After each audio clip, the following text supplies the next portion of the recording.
कडाक्याची थंडी आणि 700 किलोमीटरचा पायी प्रवास, मुखी श्रीरामाचं नाम आणि उरी इच्छाशक्ती अयोध्या गाठण्याची।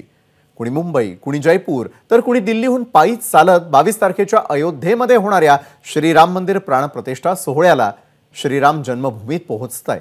कुणी आपल्या मित्रासोबत, तर कुणी आपल्या पत्नीसोबत, तर अनेकांनी एकट्यानंच पायी चालत अयोध्येसाठीच्या पदयात्रेला सुरुवात केली आहे। यामध्ये प्रत्येकाचा अनुभव, मिळालेली प्रेरणा, मनामध्ये असलेली श्रीरामाबद्दलची श्रद्धा ही वेगवेगळी आहे। यामध्ये निधन पावलेल्या आपल्या वडिलांची अपूर्ण इच्छा पूर्ण करण्यासाठी दिल्लीहून अयोध्येला चालत पोहोचत असलेला लोकेश कुमार आपल्या वडिलांच्या आठवणींना भावुक झाला, तर बदलापूरहून पायी अयोध्येला चालत येत असलेल्या सिंग कुटुंबांना आपल्याला आलेले अनुभव एबीपी माझाशी बोलताना सांगितले।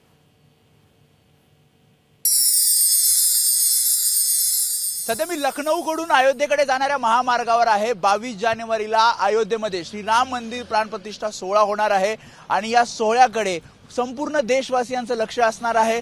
सर्व राम भक्त, करोडोच्या संख्येने राम भक्त या सोहळ्याची प्रतीक्षा करतायत, या दिवसाची प्रतीक्षा करतायत आणि अनेक जण या सोहळ्याला उपस्थित राहता यावं यासाठी पायी यात्रा करत अयोध्येकडे जात आहेत आणि आपल्यासोबत वेगवेगळ्या राज्यातले, वेगवेगळ्या शहरातले असे काही जण मला भेटलेले आहेत जे अयोध्येकडे जात आहेत। अयोध्या या ठिकाणून साधारणपणे 150-160 किलोमीटर आहे आणि इथे आपण जर बघितलं तर इथे पाठीमागे त्यांनी छोटेसे बॅनर लावलेले आहेत। हे बदलापूरहून अयोध्येकडे आलेले आहेत। इथे जर बघितलं तर विराटनगर म्हणजे जयपूरहून अयोध्येकडे आलेले आहेत। आणखी एक जण आहेत ते दिल्लीहून अयोध्येला आलेले आहेत। मुंबईकर जे बदलापूरहून आलेले आहेत। जय श्रीराम। जय जय श्रीराम, जय जय श्रीराम। किती दिवस लागले तुम्हाला इथे यायला? 29 दिवस। 29 दिवस। एकटे आलात, कुटुंबासोबत आलात? माझी धर्मपत्नी शीतल सिंग, माझा सुदर्शन साला भानु। जय श्रीराम। आम्ही ठीक आहे। कसं ठरवलं म्हणजे या 22 तारखेला या सोहळ्याला उपस्थित कसं ठरवलं? म्हणजे चालत यायचं? मला तिकडे दर्शनला जायचं असा माझा मन होता 5-10 वर्ष पासून, पण असा पायी पायी जाणार आहे मी असा माझा कधी विचारच नव्हता। मी एक दिवस तिकडे आमच्या बदलापूरला तिकडे अक्षत कलश यात्रा होती, तिकडे मी सामील झालो। तिच्यानंतर तो झेंडा, ती ध्वजा मी घेऊन घरी गेलो आणि नंतर आईला सांगितलं मी पदयात्रामध्ये जाणार आहे। कोणी साथ दिली? बायको नंतर आली, कारण की तिला असं वाटलं की हे जाऊन तिकडे संन्यासी होणार, परत येणार नाही, म्हणून ती आली की परत घेऊन येऊ घरी असं। मराठी आता है? नहीं। आपको डर लगा क्या ये जा रहे हैं पैदल? हाँ, डर लगा है। पता चला अपने पिताजी की जैसे ये भी नहीं आए वापस, इसके लिए। के साथ कौन फैमिली? ये मेरा सुंदर सा साला भानु जी, आपको भी लेके आ गए? जी एक्चुअली बहन थी और ये इनके पिताजी कैसा संन्यास ले लिए थे, तो हम लोग डर के, बहन ने बोला जीजा अकेले जा रहे करके, मैं बोला चल बहन एक काम करते, वो भी हो जाएंगे तो एक काम करते हम दोनों भी साथ में चलते।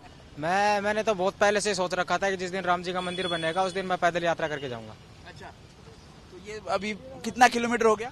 ये मेरा करीब 750 किलोमीटर है और अभी मेरा 600 किलोमीटर हो गया है। इतना ठंड गिरा है, सर्दी ना चलते टाइम सर्दी नहीं लगती। और बाकी राम जी का साथ तो है। किया कैसे मन में आया कि पैदल ही जाना है? मेरे पापा थे वो कांवड़ लेके आते थे हरिद्वार से, उनको 30 साल के करीबन हो गए थे, पदयात्रा करते थे वो, और उनकी भी इच्छा थी कि वो अगर राम मंदिर बनता हुआ देखें तो वो पदयात्रा ही करते, तो उनकी इच्छा मैं पूरी करना चाहता हूँ। वो दुनिया में नहीं रहे अब मैं। अच्छा, खरं तर तो स्वतः भावनिक झाला नहीं, आप तो पूरा कर रहे हो। मेरे पिताजी होते साथ में, पर कोई बात नहीं, श्री राम जी तो हैं।